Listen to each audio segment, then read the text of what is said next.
Alrighty, here comes a brand new Flyers Daily for Wednesday, the 23rd of July, 2025. Flyers Daily, presented by Ticketmaster. Make more memories live. I'm going to do a couple things in this episode. Dan Vladar is going to be our guest in this episode. We're going to look at his style of goaltending as well and why it translates for where the NHL is going a little bit better, maybe than for some other goalies. But first and foremost, going to start this episode with honoring the legend. Ozzy Osbourne passed away yesterday at 76 years of age. Now, the cross-section between the sport of hockey and heavy metal or hard rock is quite pronounced. The two seem to go together beautifully. And my love of heavy metal began, I think it was 1982. A friend of my brother's gave me a vinyl copy of Blizzard of Oz. And I was already listening to Kiss and stuff like that at that time, about 9 or 10 years old. And when I saw the cover of Blizzard of Oz with Ozzy there and the Ozzy tattooed on his hand and laying in that kind of castle and the whole thing, I was just mesmerized. And the music mesmerized me as well. And that kicked off, like my love of this game of hockey, my love affair with heavy metal. And the two go together like peaches and cream. They just make sense together. Ozzy was actually a big hockey fan. And for him to pass away just a couple of weeks after his farewell show in Birmingham, England, the Back to the Beginning show where he played with the original Black Sabbath members for the first time in 20 years, to just pass away a couple of weeks later is remarkable. I had a chance to see him many times. I think the first time I saw him was in 86. I think it was the Ultimate Sin tour, and Metallica opened up. They were on the Masters of Puppets tour at the Spectrum. Saw him many times over the years. And actually yesterday I'm wearing, before I even knew that he passed away, I was wearing a t-shirt that I've had since 1996. Yeah, I have t-shirts from 96. His first Retirement Sucks tour in 1996 when he toured on the Osmosis album. Saw that at the Spectrum, and Korn, before their first album even came out, was the opener. Had a chance to meet Ozzy on a couple of occasions. And as crazy as he was, and as a legendary figure as he was a sweetheart of a guy. So rest in peace to Ozzy. Your contribution to music, to heavy metal, as the Godfather, the Prince of Darkness, cannot be overstated. We thank you for all the great music, the Ozfest, all the great concerts, and all the bands you helped along the way. I will miss Ozzy tremendously. He is one of my all-time favorite musicians and a damn good front man. So rest in peace to Ozzy Osbourne.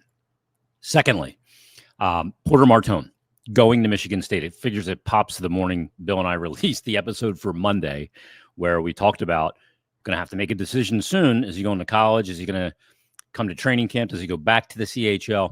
Well, he's going to college. He's going to go play at Michigan State. I saw some people were in an uproar about it thinking, oh, this is horrible. The Flyers mishandled this. He's not going to sign here like Cutter Gauthier. Those two were in tandem in this decision. I didn't think it made any sense for him to go back and play in the OHL. I didn't. I thought it was either make the Flyers or play in college. And it's a tough decision because if in camp he showed that he wasn't ready for the NHL, then you got to send him back to junior. And I didn't think there's much for him to prove there by dominating. He's going to college. He can't come to training camp. So while I said on Monday's episode, hey, man, if he wants to come to training camp, try to make this, I'm all for it. I always thought the better route, though, was to go play in college. Now, he's a guy that doesn't need to pack a ton of muscle on. That's one of the advantages of the college game. You play on the weekends, you work out a ton. But he will play with bigger guys, stronger players than he would in the CHL. CHL's got 16, 17, 18-year-old kids in draft years. In college hockey, very few kids go and play D1 as true freshmen. A lot of them will go play in the U.S.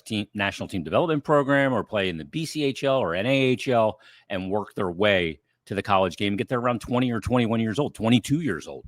So they're way further developed physically.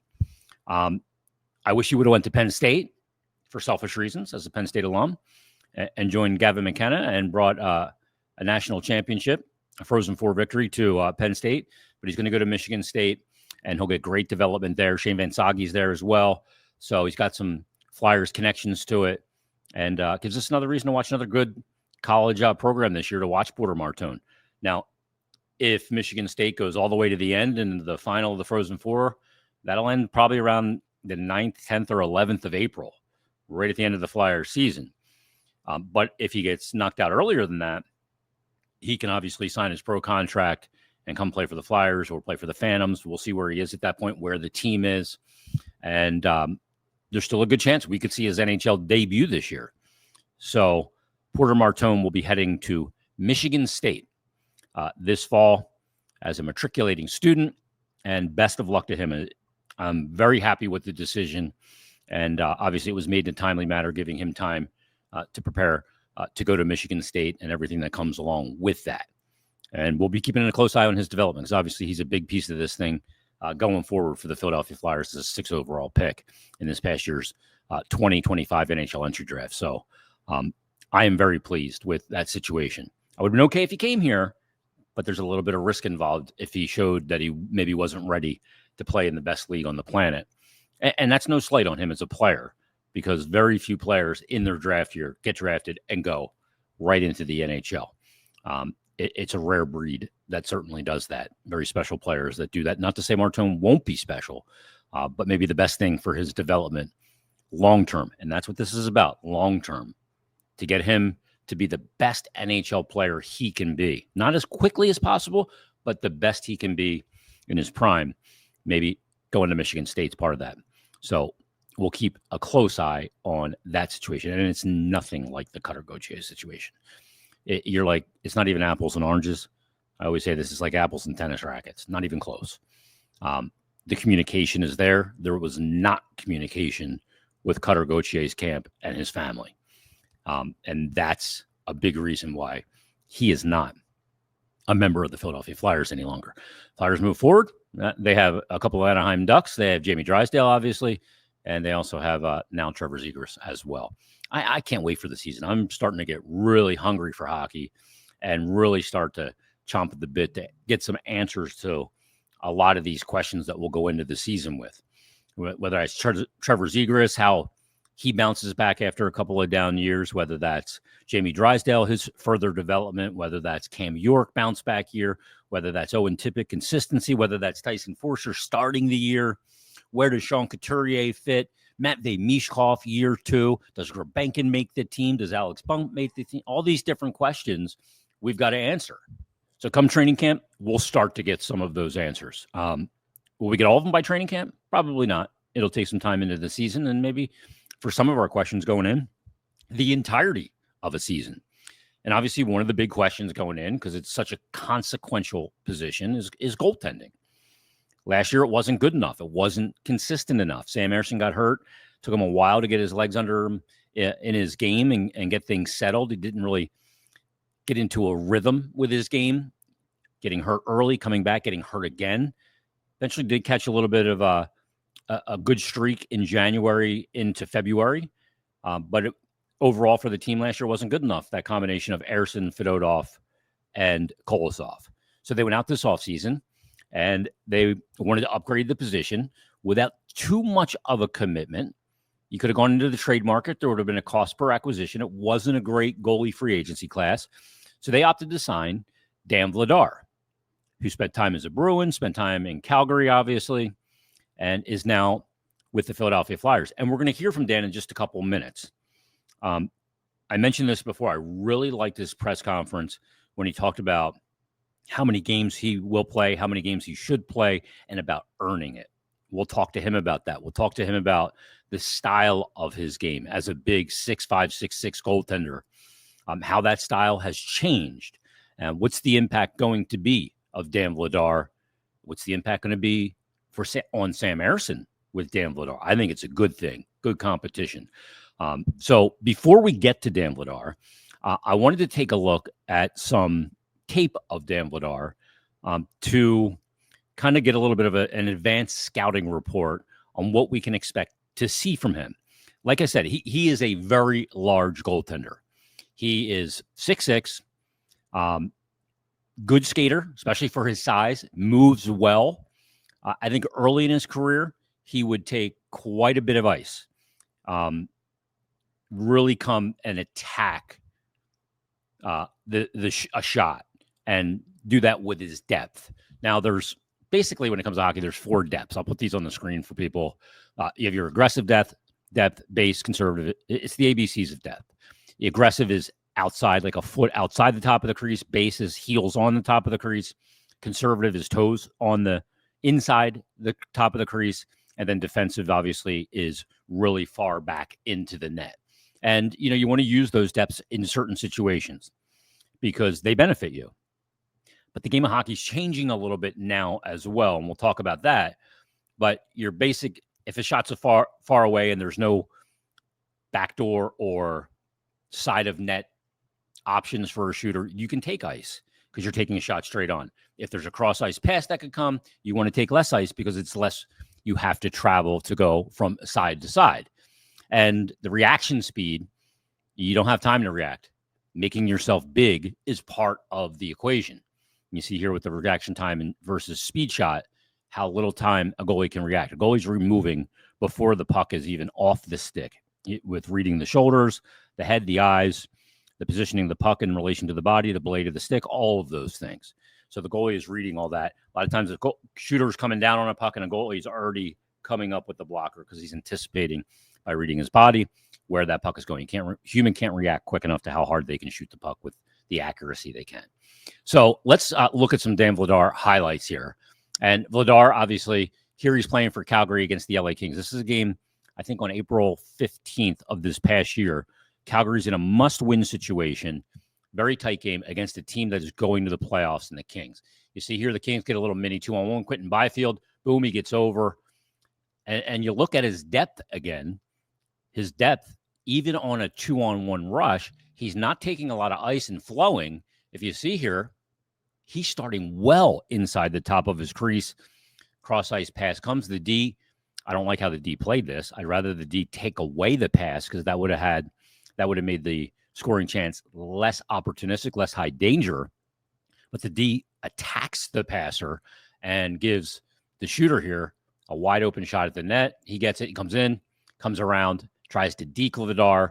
But because Vladar is deep and doesn't have to move back, you see one push to the left, back to the right with those long legs, seals the bottom of the ice, makes a really good save, collects the rebound, and keeps the Kings off the board. Another one here, a little mini 2-on-1. Shot comes in. This one actually hits the post as I think it's Byfield again, comes across the middle of the ice, comes to the right side, boom, dips across. But because Vladar is so deep in his net, he doesn't give him much and doesn't have much to travel, and his size helps him there. Little low to high play here along the side, comes out to the point. Vladar here makes a save, good butt end save, battles in for a rebound, still keeping this, again, in a very important game, keeping it at 1-0. Calgary's lead heading into the third period. Just into the third period, little mini breakaway, boom, very under control. Again, look at his depth. Well inside the top of the crease, puck gets turned over. Here he comes. Boom, look where he is. Well inside the top of the crease already. Doesn't need to go out to make himself big. He is big. Stays down on the puck, makes a good save, covers it, keeps Calgary up 1-0 in this game. You see it again here. Another quick save. Again, the depth well inside the top of the crease. Then here in the third period later on, another 2-on-1. Makes a great save getting across with the left pad.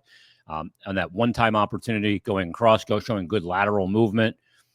Vladar, that's going to be an area that he doesn't look as smooth as maybe some other goaltenders in moving laterally. He makes that huge save at one end. Look at this, 2 for 1. Boom. Calgary goes down the other end and scores right away.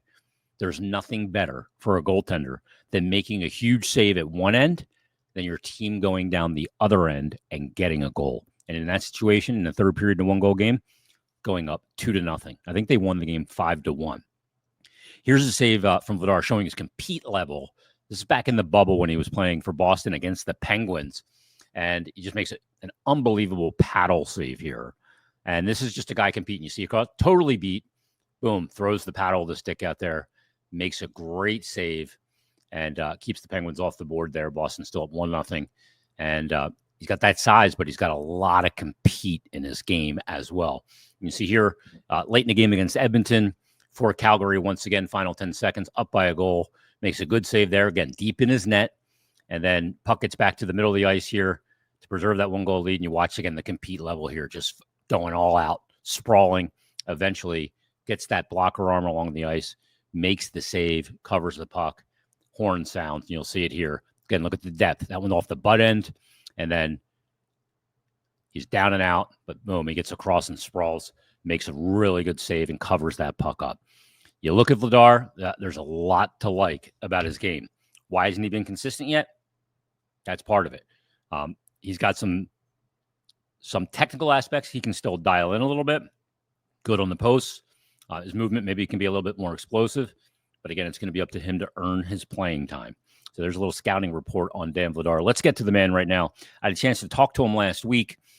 He's going to be a Flyers goaltender this year in training camp. I can't wait to see him. Although he's quite large, I might have to get out my milk carton to stand on to talk to him when he's in skates.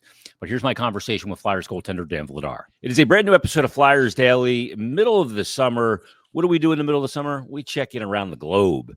Let's go and check in the Czech Republic, in Prague, with Flyers' new goaltender, Dan Vladar. Dan, how are you?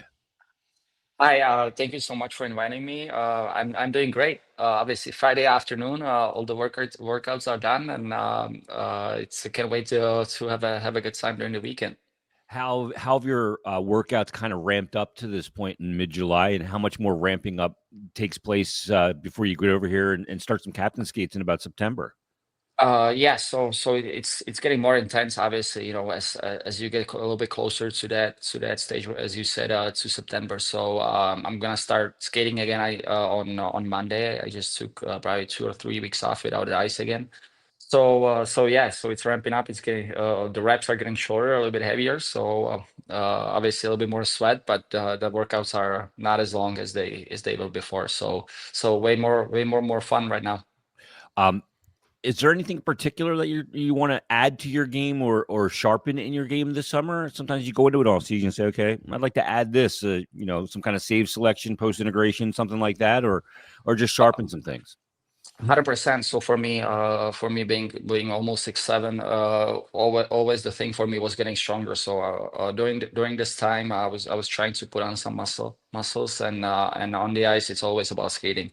I feel like for me, especially as a big guy, skating is a big thing, and I feel like I can be always improving that, and that there is never enough skating for a goalie, as you know, right? So Yeah. so that's gonna be my main focus. Obviously, it's not fun. Everybody wants to just make glove saves and stuff, but that's what the summers are for, just for the hard work, right? And then you have fun during the season. So that's my focus, and that's what I keep trying to do every single summer, and even more, especially with the big opportunity coming up for me. It's crazy. You came over to North America at about 10 years ago, 2015. You played in the USHL for the Chicago Steel. I feel like the goaltending position is changing so much in that last decade. One, because the way teams are attacking, I really noticed it last year that teams are not throwing volume at the net anymore.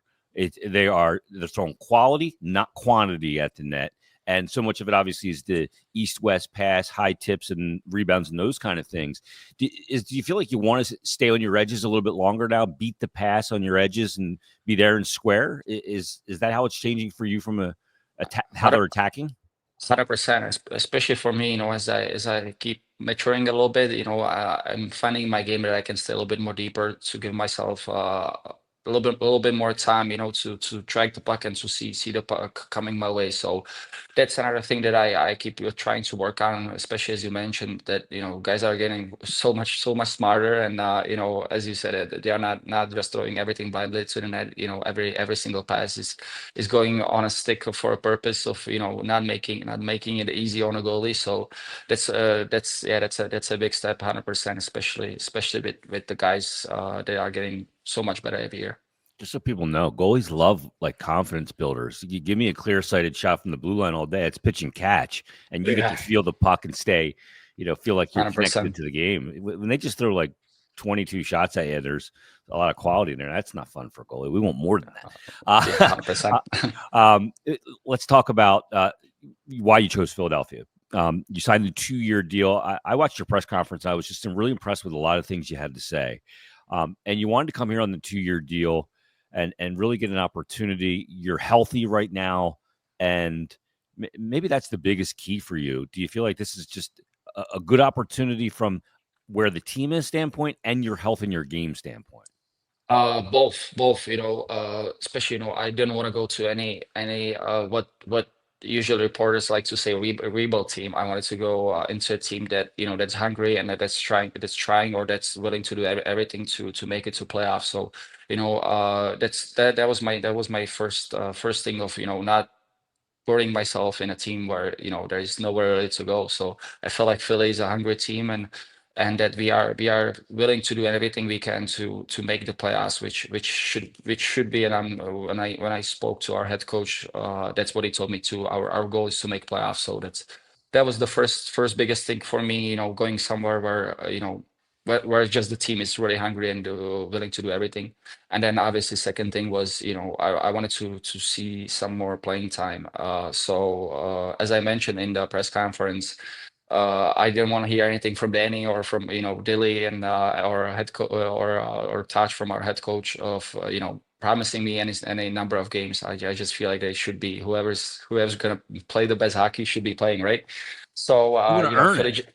Yeah, and you gotta earn it, Yeah. right? Like you gotta earn your spot in NHL, and once you're there, you gotta earn your spot to be playing. And it doesn't matter if you have a 6-year contract or you're there for entry level contract, right? So that was just those one of the two biggest reasons why I wanted to come. And then obviously, as I said before, speaking to my fellow Czech buddies, everybody just said about the best things about the city and the organization, how just the things how it works there, that it's like a one big family and everybody's super close to each other and everybody knows each other. So that's why I like it. That's how I grew up in Kladno.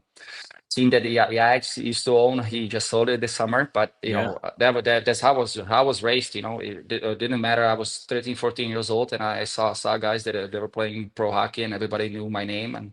And same thing with people that were cleaning the building, or guys that they were the Zamboni drivers. So it didn't matter. Everybody knew each other. So that's what I kind of had that feeling from Jake Voracek when he was talking about Philly, that he was Yeah. he just basically told me it's like Kladno. So I was like, okay, this is the spot where I wanna go. You'll notice that too. That's funny that Jake said that, and Jake's awesome. I worked with Jake for his entire career here. The thing about it, like you'll walk into the rink and like you'll be saying hi to the security guards and Yeah, everybody, and yeah, yeah, everybody's yeah, tight. And yeah, uh, yeah. That's what I like. That's how I was raised, right? So yeah, that's what I'm hoping to see. And if it's like that, which I believe it is, I can't wait. I cannot wait to be coming to the rink every day. yeah, I love the lack of entitlement that you're approaching this with. Will I get 30 games? Yeah, if I earn it, I'll get 45 if I earn those too. Yeah, yeah. That's awesome. Goalie tandem or a partnership that you have with Sam, it's the partnership with a fellow goaltender's complicated, is the way I like to put it, because you want team success, you want the net, you want to earn it. Have you met Sam? What do you know about Sam Arison? And how do you go about approaching and building that relationship? Well, first of all, you gotta look at it in a way that you're there for a reason. You're there. If the team's not gonna do well, you're not gonna be there, right? That's the Yep. first thing. That's how I look at it. So, at the end of the day, it doesn't really matter who is in that. The more power you get, it's if you're cheering for each other, then you can really get the best out of myself or out of him, right? And you don't wanna have that relationship. You're coming to the rink and you don't even say you don't you even want to say hi to the guy next to you, sitting next to you. And that's what I Yeah. kind of learned when I was with Boston and when I had Tuukka Rask and Eero Halak. Like I felt and I saw how good of a buddies they were, and all the guys were feeding from it. Knowing that it didn't really matter who was in the net. They knew that they were both going to compete, and then especially with those two, they just felt so much support from the other guy, and then it kind of takes that pressure from that outside noise, off your back a little bit, because you always have a Awesome. guy who's sitting next to who's got your back, and it doesn't matter if it's game 1 or game 60. So you're there for the logo on the front, not the name on your back, because you're there for a team success. So that's how I look at it. And with Sam, I'm super confident it's gonna be the same way. Where did the love of the position come in? I always say when it comes to goaltenders, for me, I had two older brothers that they shoved me in the net. They're 5 years older than me. They played hockey and they shoved me in the net and fired balls at me. That's how I became a goalie. Plus, the mask was the thing that got me. For you, what turned you into a goaltender? What led you down this path? Like, I kind of have a good story. When I started playing hockey, I was a forward probably for like 2, 3 years. Everybody wanted to be Jaromir Jagr, right? Like that's how we were raised. So there was only two players, Jaromir Jagr, Dominik Hasek. So Yeah. everybody wanted to be Jaromir Jagr. Then kind of 2 years in, the coach kind of told my parents that I was not good enough of a skater, and nobody wanted to go in that. And then all of a sudden they had this extra gear, and they were like, well, you gotta, if you want to try, you can try. And then I started loving it. Obviously my parents were against it, because goalie gear is way more expensive than the players one, right? So Yeah. but I don't remember that moment, but my dad always keeps telling me that, since the first time I put on the pads, like I was just talking about being a goalie, and then obviously watching Hasek growing up, that was just pure love, and everybody wanted to be every goalie wanted to be Hasek. So See, so it's crazy that's how because I end up being a goalie. Yeah.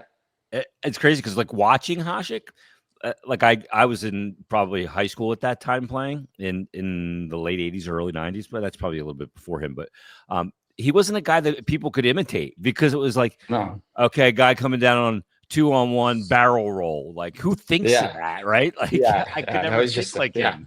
yeah, just a natural pack stopper, and competitive guy, but obviously I'm not trying to copy his game, or I Yeah, I I Dilly will just have a love that. heart attack. Yeah, yeah, but he was just like a with all the respect, he was just like a street hockey goalie, right? Yeah. That's how I was playing with my buddies, in the backyard. I was a street hockey goalie at the beginning, right? I just don't want to Yeah. give up a goal, and how I would do everything. I was throwing hats. We didn't have gloves, obviously, hats, and I was throwing hats at their faces and everything, just to stop the puck. So, or puck or ball or whatever we had, tennis ball. That's So awesome. yeah, so that was my childhood. Yeah.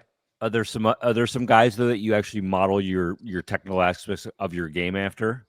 Yeah, well, especially with my partners that I had in my past, but obviously, I always say my favorite goalie is Vasilevsky, and I think he's the best in the league. Especially with the size that I kind of feel Mhm. like I have a similar size like him, but he's such a his athleticism is just out of the Definitely. world. But at the same time, you gotta try to be the best version of yourself. So every single goalie that's playing in a league is great in some way. So it's just, for me, it's always have my eyes open, and then it doesn't matter if it's a top goalie, top two, top five goalie in the world, or if it's a guy who gets called up from the American Hockey League, or even during camp, if it's a guy who's there from East Coast. All the goalies have something special. That's why they're playing pro. So for me, it's like I'm not trying to copy anybody, but always trying to take the best things that I see, and it doesn't matter if the guy's 35 or 18 years old. Yeah, put your own little touch on it. The one thing about Yeah. Vasi too is his mental game. Going back to the years where they were going to cup finals a couple years ago, his performances in elimination games were just ridiculously incredible. Mhm. How much do you kind of work on that part of the game too? Because obviously it's such a mental position, last line of defense. If you give something up, you gotta be able to reset and move on, or it's a self-fulfilling prophecy to give up another one right away. How much do you attack the mental side of the game? Well, it's huge, right? But at the same time, how I play the game is like, I'm always trying to do my best, and for me, the most important thing is, obviously, give my team chance to win every single night, and then obviously, I'm always gonna have a great day. Sometimes you're gonna give up a bad one. That might happen again 2 minutes later, but you just gotta look into the mirror game after the game, and just say I did everything I could, and if it worked, perfect. Let's do it again 2 days later. But if it didn't work, that there, you just got to believe that the path that you're choosing, and especially working hard off the ice, and doing practices and stuff, to have a clear mind of knowing in your head that you did everything you could to help your team. And then if it's going your way, that you got to keep continue doing it, and if not, then you got to stick to it and keep doing it again, over and over again, till it's gonna turn your way. No doubt. Let me ask you about this summer. You dealt with some injuries. I know you mentioned that in your press availability. You've really finished the year strong. I went back and watched your last performance of the season this year. Really great game that you had. I think it was against Nashville, if I recall. And you guys were in one of those pressure cookers trying to make the playoffs in Calgary. You end up tying with the St. Louis Blues, and unfortunately, the tiebreaker doesn't get you guys in. But do you go into this offseason healthy? Was there any rehab? What's the difference for you, rehabbing versus training? Oh no, well, obviously, having a big hip surgery like I did is something that I always gotta be aware of. But Yeah. especially knowing what kind of worked for me since the formation break, I kind of stick to that plan that I had. And obviously, I'm 100% healthy. That's I can say confidently. But Awesome. it's gonna be a thing that once you have that issue, it's kind of like a never-ending story, in a way that you gotta really pay attention of training it well and doing all the best things after, especially after the ice, to keep yourself as healthy as possible. So I'm healthy, but it's a thing that I gotta, till the rest of my career, that I gotta pay attention to. That's for Yeah. sure. Yeah. The hips take quite the beating. I'm going to have mine Yeah, redone. Just the velocity when you go down into your butterfly, it's like 4 times the body weight that goes through the hips. yeah, yeah. So There you go. a Yeah. lot of strain on them. Let me ask you the mask. Do you have a mask painter, or do you kind of do that city by city? Well, I spoke to Rick, which I Franny? believe. Yeah, and I'm going with Franny. Yeah, so Ah, I gotta speak to him right now, probably in next couple of days, just to have he's some great. ideas. If you have some ideas, so let me know, because those are the things that I kind of already burned all my imaginations to, so I don't really have much. But obviously, I want to put something that's especially going to be cool for the fans, and it's going to be something cool for my teammates as well. When they look at it during the face-offs or something, they can probably pump them up or something. One of the things that follows you around, obviously, because of your name, would be Darth Vladar, because of Yeah, Darth Vader. yeah, yeah. Have you fully embraced Darth Vladar? Well, could that be a theme? Oh, well, I'm not sure, to be honest with you. Like, I never saw Star Wars. It's a huge North American thing. Like, Hmm. it's not as big in Europe, but I actually never saw that movie. But obviously, I saw people saying that. So That's maybe awesome. during like some sort of special game, I gotta talk to the equipment guys. To if they're gonna have some sort of cool idea of doing that, then for sure, if the fans are really good, if the fans are really into it, why not? Why not? Yeah, like do it on Star Wars night when they wear all black, and that Yeah, would there you be go. the dark. That'd be There, the night to date. I just helped the marketing department out. there you go. There you go. Yeah. What's the plan for the rest of your summer? What are you going to do to? I know Uh, you're going to be training and getting ready, but what do you do to chill? Like what is it? Do you play guitar? Do you play chess? Do you listen to music? What do you do? no, so I still love playing soccer. So Oh, every Sunday I will go play soccer. But obviously, since my hip injury and mhm. hip surgery, I'm not doing that anymore. There's way more important stuff that I need to do, and that's playing hockey, right? So, but I'm just trying to spend as much time with the family that's from here, from that they're staying here, as possible. And we have lots of weddings this summer that we are going to. And then Cool. I'm a big soccer fan, so I'm gonna go watch some soccer games for sure, this starting this weekend. So that's Ah, why I cannot wait for the weekend already. Yeah. fantastic. When will you head over around September? Get settled No, in. mid August, Oh, so you're early. about Yeah, 3 4 weeks yeah, away. yeah. Awesome. Dan, I really appreciate you taking the time to do this, man. And I'm excited for you to come here. I just love your attitude of earning it and no entitlement. That's awesome. So I Thank you can't so wait till you much. get here and get your game going and get this season going, frankly. Yeah, Enjoy the rest of the can't wait. summer. Thanks for doing this. And we're gonna talk Thank you when you so get here, much. man. Thank you so much. Nice meeting you.